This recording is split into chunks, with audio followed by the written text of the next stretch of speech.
Hello students, आज इस video में कंप्लीट करेंगे क्लास 11th एनसीईआरटी मैथ के चैप्टर 1 समुच्चय की प्रश्नावली 1.5 को।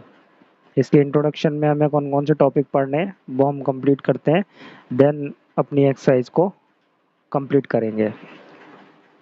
तो इस एक्सरसाइज के इंट्रोडक्शन में केवल आपको एक ही टॉपिक पढ़ना है, वो है आपका समुच्चय का पूरक, कॉम्प्लीमेंट ऑफ अ सेट।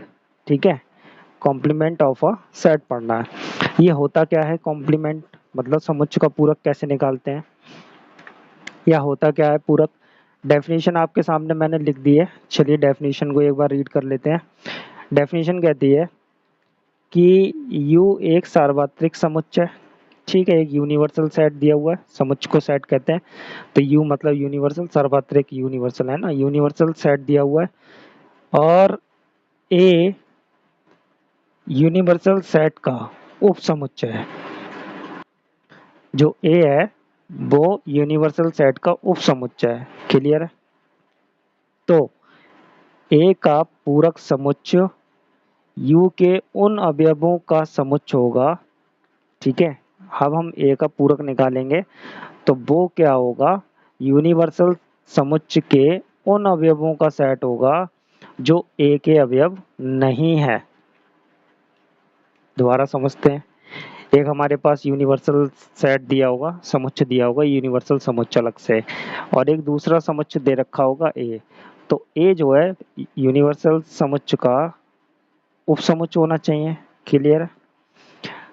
और उसका हम पूरक कैसे लिखेंगे? पूरक लिखने के लिए उस पूरक समुच्चय होगा, पूरक जो भी आएगा वो क्या होगा, एक समुच्चय होगा। तो उस समुच्चय में यूनिवर्सल सेट के वो अवयव आएंगे जो ए के नहीं है। यूनिवर्सल सेट में से ए के अवयवों को हटा देना है और पूरा यूनिवर्सल सेट लिख देना है। अगर हम बात करें, अभी हमारे पास यही सिंबल है, अभी हमारे पास यही सिंबल है ए और यू। ठीक है, इन्हीं पे हम बात करें तो पूरक समुच्चय को हम ए डैश से दिखाते हैं, मतलब जिस भी समुच्चय का नोटेशन जो भी हो, ए हो, बी हो, सी हो, डी हो, तो उसके ऊपर डैश लगाते हैं, उसके ऊपर डैश लगाते हैं। तो पूरक समुच्चय कैसे बताएंगे? ये होता है यूनिवर्सल सेट माइनस ए, मतलब अगर ए समुच्चय आपके पास दे रखा उसे यूनिवर्सल सेट में से माइनस कर दो और जो आएगा आपके पास में समुच्चय वही क्या हो जाएगा, आपका पूरक समुच्चय हो जाएगा। चलिए एक एग्जाम्पल लेके इसको और क्लियर करते हैं। ठीक है, हमारे पास में एक यूनिवर्सल सेट दे रखा है, क्या दे रखा है, 1 2 3 4 5 6 7 8 9 10, ये हमारे पास यूनिवर्सल सेट है। हाँ जी, यूनिवर्सल सेट आपको दिया होगा क्वेश्चन में, 100% दिया होगा।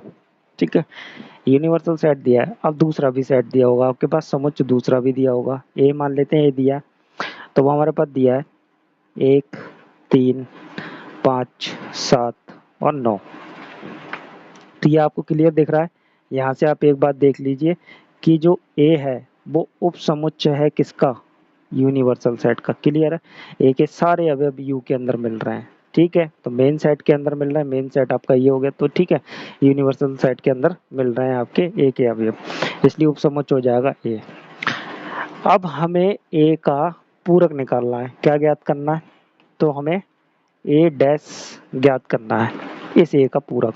तो इस ए का पूरक क्या होगा, इस ए का पूरक क्या होगा, तो अभी हमने ऊपर पढ़ा था कि यूनिवर्सल सेट के, मतलब यूनिवर्सल समुच्चय के वो सब अवयव लेने हैं जिसमें ए के अवयव ना हो।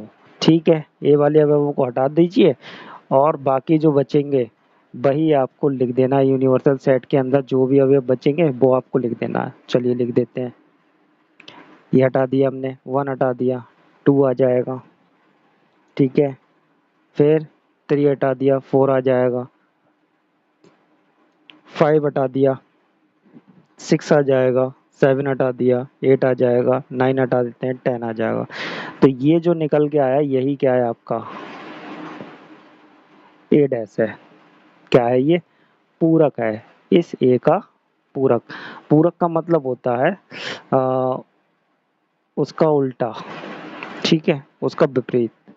तो ये था, इसके विपरीत जो बचे हुए थे वो आ गए आपके। ठीक है, क्लियर है? यहाँ तक बात आपके समझ में आ गई होगी। आई होप क्लियर समझ में आ गया होगा। चलते हैं, एक बात और देखते हैं। इसमें एक बात और गौर करने की है कि ये जो ए था वो यूनिवर्सल सेट का क्या है, उपसमुच्चय। क्लियर है? आपको बात समझ में आ गई। सार्वत्रिक समुच्चय का ए क्या है, उपसमुच्चय। तो ये जो ए डैश आया है, जो ए डैश आया है वो भी क्या होगा, यूनिवर्सल समुच्चय का, सार्वत्रिक समुच्चय का क्या होगा, उपसमुच्चय होगा। बिल्कुल होगा। देखिए ये अवयव इसके अंदर भी तो मिल रहे हैं, इसलिए इसको हम उपसमुच्चय भी कह सकते हैं। ये बताइए यहाँ तक कोई समस्या हो आपको? नहीं ना? क्लियर है? यहाँ तक आपकी बात, पूरी की पूरी बात क्लियर है? तो एक एग्जाम्पल और करते हैं, फिर उसके बाद में एक लॉ है, उस लॉ को पढ़ेंगे। ठीक है, एग्जाम्पल करते हैं। तो ये हमारे पास एग्जाम्पल दिया हुआ है, आपकी बुक का ही है, एनसीईआरटी बुक का ही है। तो इसको सॉल्व करते हैं। तो पहले तो दो पोर्शन में ये क्वेश्चन है आपका, कुछ ज्ञात करना है और कुछ आपको सिद्ध करना है। तो पहले हम ज्ञात करने वाला कर लेते हैं। तो ज्ञात करने में हमसे कहते हैं कि आप ए डैश निकालिए। ठीक है, क्या निकालना है पहले हमें, ए डैश निकालना है, ए का पूरक। चलिए ए का पूरक निकालते हैं। ए का पूरक मतलब यूनिवर्सल सेट समुच्चय में से है ना, सार्वत्रिक समुच्चय में से ए के अवयव हटा दो, जो बचेगा भैया आपका क्या हो जाएगा, ए डैश हो जाएगा। चलिए लिखते हैं कितना हो जाएगा, एक, दो हटाना है यहाँ से, तीन भी हटाना है, फिर क्या आएगा, चार, पाँच और छः। ये आपका ए पूरक हो गया, ए का पूरक। ठीक है, क्लियर है? ए डैश भी बोल सकते हैं आप, ऐसी कोई समस्या नहीं है आपके साथ या हमारे साथ। अब हमें क्या निकालना है, चलिए बी बी डैश निकालते हैं, बी डैश निकालते हैं। तो बी के सारे अवयव ए में से, यूनिवर्सल सेट में से हटा दीजिए। यूनिवर्सल सेट से ही करना है जो भी करना है आपको। तो हटा देते हैं, तीन और चार, पाँच हटा देते हैं, तो हमारे पास बचा एक, दो और छः। ठीक है, ये दोनों क्वेश्चन हो गए आपके। इस वाले को करते हैं। वो कहते हैं ए डैश बी डैश का इंटरसेक्शन कर दीजिए। ए डैश बी डैश आपने निकाल रखा है, तो ए डैश इंटरसेक्शन बी डैश करिए। तो इन दोनों का इंटरसेक्शन करेंगे, तो इंटरसेक्शन का मतलब इन दोनों में जो कॉमन हो।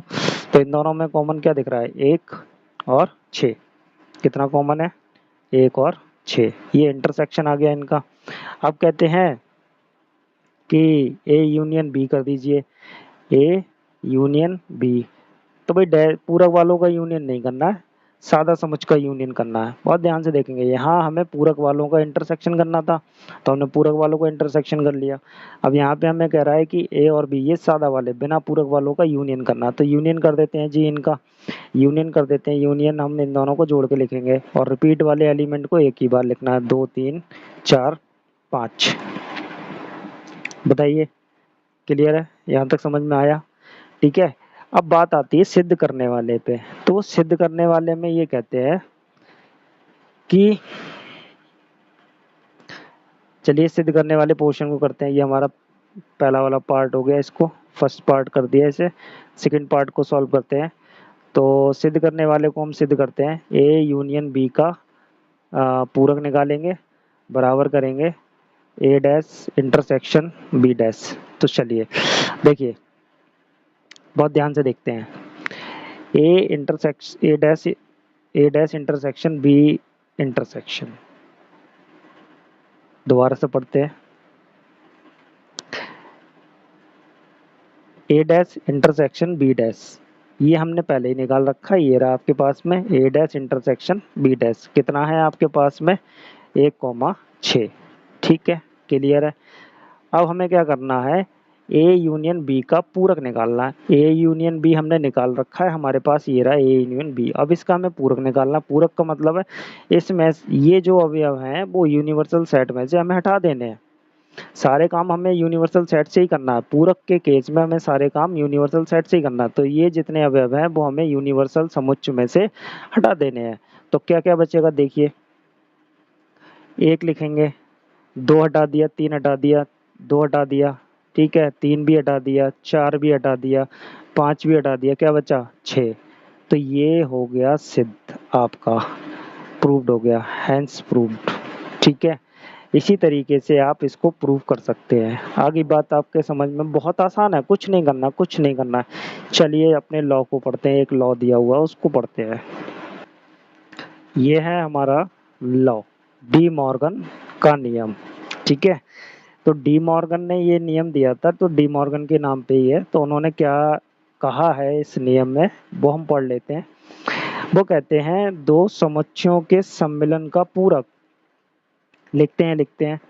तो इनका सम्मिलन करेंगे, दो समुच्चय हमने ए और बी ले लिए, इनका हमने क्या कर दिया, सम्मिलन कर दिया, ठीक है, यूनियन कर दिया। सम्मिलन का मतलब यूनियन, ठीक है, यूनियन कर दिया। इनके यूनियन का पूरक, भाई यूनियन करने के बाद इसका पूरक,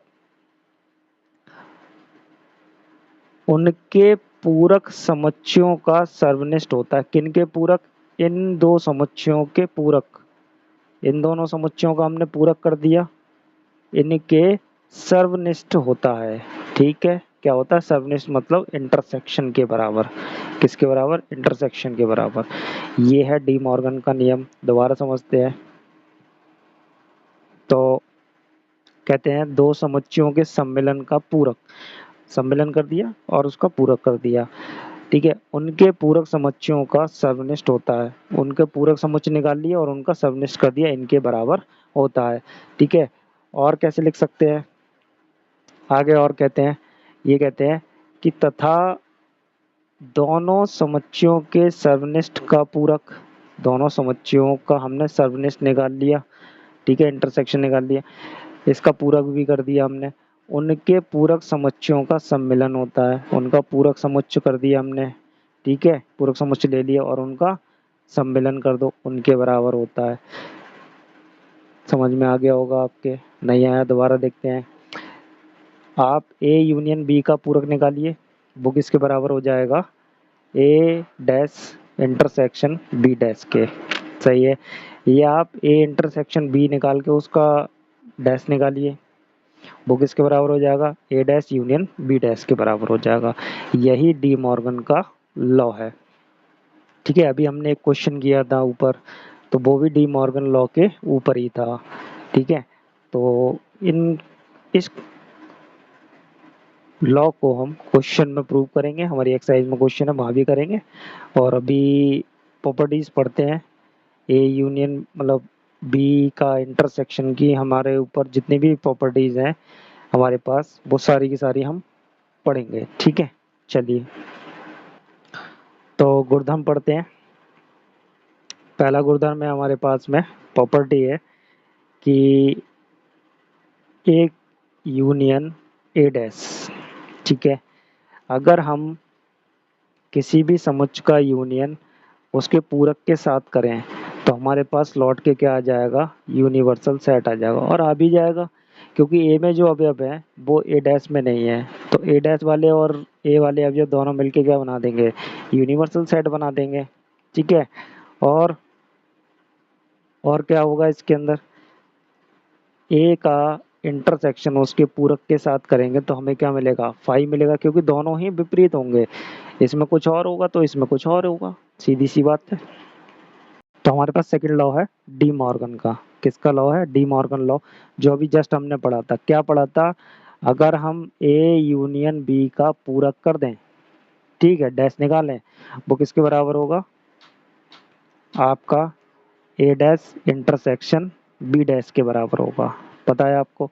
और क्या होता था दूसरा, अगर हम ए इंटरसेक्शन बी का पूरक निकालें, वो किसके बराबर होगा, दोनों के पूरक के यूनियन के बराबर होगा। याद हो गया होगा अब तो आपको, ठीक है।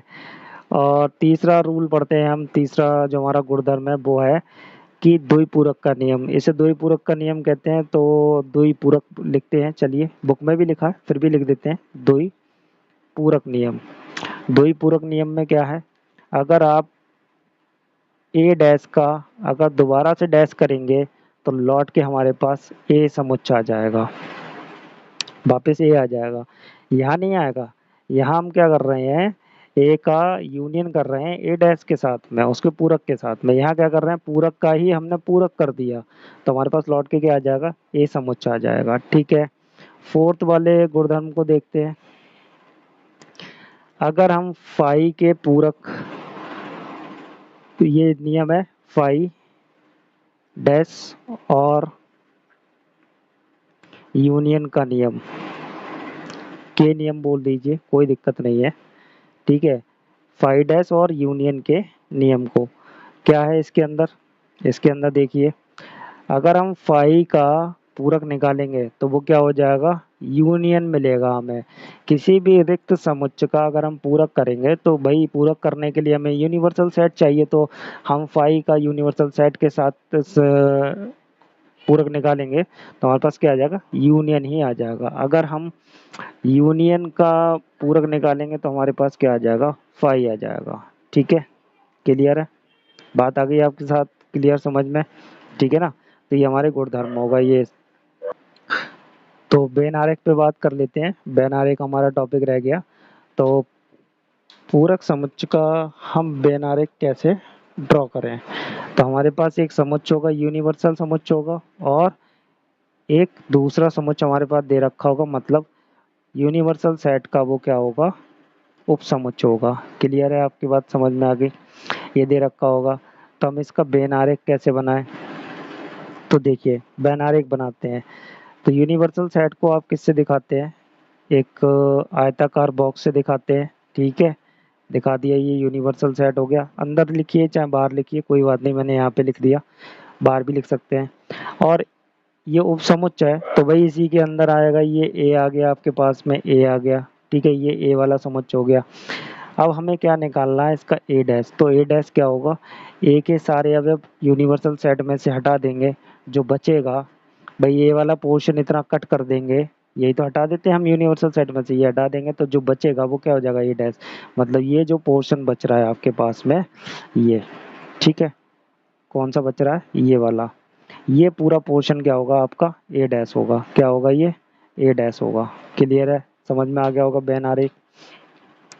अब बात करते हैं कि पूरक समुच्चय का हम समुच्चय निर्माण रूप कैसे लिखें। तो पूरक समुच्चय का समुच्चय निर्माण रूप कैसे लिखते हैं, आपको पता है कि ए डैश क्या होता है, ए डैश क्या होता है, ए डैश आपको दिख रहा है, आपको यूनिवर्सल सेट में से ए को माइनस कर देंगे, यही होता है। तो अब हम इसको कैसे लिखेंगे, इसको समुच्चय निर्माण रूप में, समुच्चय निर्माण रूप इसका क्या हो जाएगा, मान लेते हैं जो हमारा ए डैश एक समुच्चय है तो उसके अंदर जो अवयव हैं एक्स से डिफाइन करते हैं, सच दैट एक्स की परिभाषा यहाँ पे लिखते हैं, जो एक्स है वो कहाँ से बिलोंग कर रहा है, वो आपका यूनिवर्सल सेट से बिलोंग कर रहा है। एक्स के मान मतलब पूरक के अंदर हमने जो भी अवयव थे हमारे पास ए डैश के अंदर जो भी सेट आया होगा है ना, उसको हमने एक्स मान लिया, और एक्स कहाँ से, ये कहाँ से आ रहे हैं, सारे यूनिवर्सल सेट से आ रहे हैं, ठीक है, यूनिवर्सल सेट से आ रहे हैं। और ये एक्स कहाँ से नहीं होगा, एक्स बिलोंग नहीं करेगा कहाँ से, ए से बिलोंग नहीं करेगा, ए वाले समुच्चय से, तो ये इसका समुच्चय निर्माण रूप भी हो गया। ठीक है, आई होप पूरा का पूरा टॉपिक आपको समझ में आया होगा, ठीक है। तो सारी चीज जितनी गुंजाइश थी सारी बता दी गई है, और जो भी अगर रह गया एक आध टॉपिक कुछ भी रह गया होगा छोटा मोटा तो वो हम एक्सरसाइज में कंप्लीट कर लेंगे अपनी, ठीक है। चलते हैं अपनी एक्सरसाइज की साइड में, उसे कंप्लीट करते हैं।